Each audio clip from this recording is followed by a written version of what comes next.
Сурагчдад өдөө хоолноос гадна 7 хоногт 3 удаа сүү өгдөг боллоо. За уг хөтөлбөрийг нийслэл дүүрэг болон эцэгхийн санхүүжилтээр хэрэгжүүлж байна. За ерөнхий сайд Зандаа Шатар Монгол Хүүхэд бүр их орондоо үйлдвэрлэсэн сүү удаг болсон нь зогсоож болохгүй чухал шийдвэр хэмээн онцлоод үндэсний үйлдвэрлэгчид бүтээгдэхүүнийхээ амт чанар аюулгүй байдалд онцгой анхаарч сурагчдад чанартай сайн сүү нийлүүлнэ гэдэгт итгэлтэй байгаагаа илэрхийллээ. Ялангуяа өсвөр наснд зайлшгүй чухал хэрэгцээтэй юм амин дэм дагуулгадаг гэж одоо судалгаагаар тогтоосон байдаг. Тийм учраас хүүхдүүд таах маань энэ сүүгээ тогтмолсоо хэрэгжилж байгаарай. Тэгээ саяны судалгаагаар нийслэлийн хүүхдүүдэд ер нь 49% нь нэг дунджаар 110 г орчим сүү хэрэгжилж байгаа нь шаардлагатай түвшнээс эрс бага байна. Саяны судалгаагаар 50 гаруй хувь нь 7 хоногт огт сүү хэрэгжилж байгаагүй гэж гарсан гэж танилцуулагдаж байна.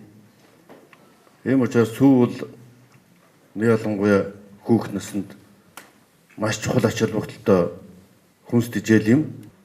За Монгол улсын энэ бэлчээрийн мал аж ахуйн сүүсүүний амт шимт чанар ямар үлээ? Ийм учраас одоо сүүгээр хангах хөтөлбөр их сүүн цагаан зам мөртэй ажил болно гэж итгэж байна. Улаанбаатар хотын төдийгүй Монгол улсын сүүний одоо тэр нийлүүлэлтийг нэмэгдүүлэх зорилгоор бид нар энэ 3 сар Улаанбаатар хот орчимд үйл ажиллагаа явуулж байгаа.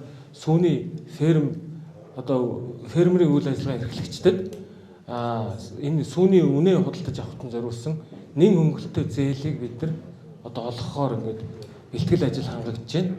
За ингэснээр бид нар жилийн 4 улирлын турш импортын биш яг дотооддоо хүүхдийн эрүүл мэндэд хамгийн таатай нөхцөл боловсруулалт хийсэн сүүнүүдийг бас эрхчлээс бид нар илүү хэмжээгээр ханган нийлүүлэхээр ингээд ажиллаж байна. Сүүний үйлдвэрүүдэд нэлээдгүй бид нар уулзалтууд хилцээрүүд хийгээ явж байгаа. Одоо удахгүй фермерүүдтэй уулзнаа. Сүү ухаар амар гоё байгаа. Тэгээд өдөр болгоо ингээд бид бол 7 хоногт 3 удаа ингээд сүү өгч байгаа. Сүү ухаар амин дэмтэй гоё байгаа. Тэгээд нэг 7 хоногт 3 удаа сүү өгдөг.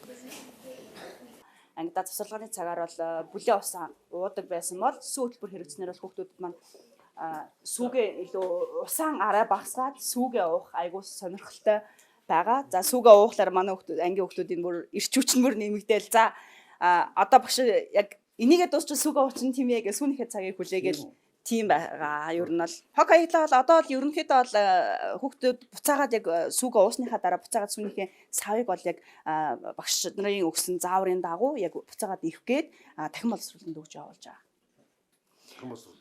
Тийм дахин боловсруулалтанд өгж байгаа. Сүүний компаниуд маань өөрөөсөө яг багш нар анги болгоноос яг хүүхдийн тоогоор буцаагаад яг сүүгээ сүүнийхээ хаарцгийг их гэж хураагаад яг аваа явцгааж байгаа. Сүүн гэдэг бол хүүхдийн ясны эрүүл мэнд. За тэгээ яс гэдэг чинь өөрөө шүдний асуудал дагалдаа гараад ирнэ. Дээр нь дархлааны асуудал гараад ирнэ.